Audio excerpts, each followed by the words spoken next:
Hey everybody, it's December 12th, and this is your message for Monday, a useful message for teens in 4 minutes or less. Guys, this week we are continuing on our theme of A Christmas Carol. If you haven't watched the movie yet this season, go ahead and do that. I know there's a couple different spin-offs. I know there's one with Will Ferrell and Ryan Reynolds. Haven't seen it yet, but there's a lot of different versions of it out there. Go watch it, because one of my favorite parts of A Christmas Carol is when he sees the ghost of Christmas Present. Now, first off, the ghost of Christmas Present is just the funnest ghost of the three. I like the one in the Muppet Christmas Carol. He's this big, giant, huggable Muppet. He sings a fun song. I really love it. But I also love it because that's the moment when he takes Scrooge to go listen to people talking about him in the present. And that's something, quite honestly, I would love to do. I would love to be a fly on the wall, an invisible ghost in a room where people who know me are talking about me. Now, that might scare some of you. Sometimes it kind of scares me, depending on the people. But I would want to hear all of it.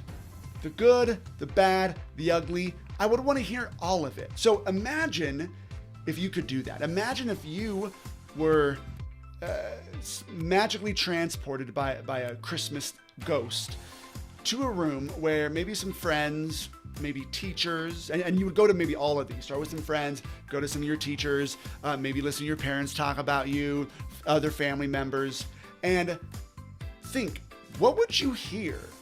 What do you think they would say? When it came to be the time for them to talk like good about you, what would you hear good about you? And there would be good, all right? If somebody asked them, tell me something good about so-and-so, all right? What would they say?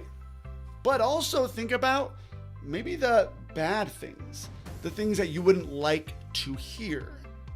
What would that be? The good stuff is good, and we just pat ourselves in the back, and we like to hear that stuff.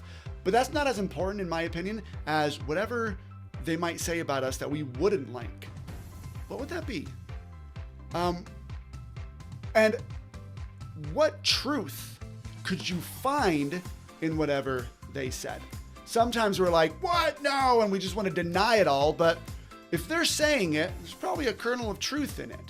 And maybe it's a truth you already know and are aware of. Yeah, I know I talk too much. I know I'm way out there. I know I'm a little sassy. I get it. Now, if you don't mind that, then keep it. Then just keep being you, and you're allowed to have other people not like your flavor. That's totally fine. But if you think you would hear something that you're like, I don't think I'd like that. I don't like that people would say this about me.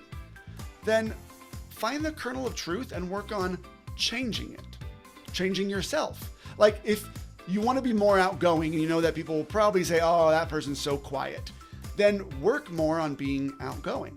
If you want to be more level-headed and more in control of your emotions, and you know people are probably like, oh my goodness, don't get so-and-so mad. They're just going to freak out. Then work on not freaking out. Now, we can't really control what other people think. That's not what this is really about. Because we can make those changes, and you know what? They could still think whatever they want about us. But I think this is a useful exercise that the Christmas Carol shows us that we can do to start finding areas where we're not who we want to be yet. And we don't know. These people might not even be saying these things about us. But if we think that they could say that about us, then that means we're thinking that about us, and then we can work on changing those things. I know, it's psychological, but remember, we're not trying to change their thoughts. We're actually just trying to become the person we ultimately want to be. So do this exercise. It's a fun one. And if you find some things that you don't like, work on changing those things so you can become the person you want to become. Join us this week in the Teen Training Room. Me and Coach Daleen will be talking more about the ghost of Christmas Present and what we can learn from it. See you guys then. Bye.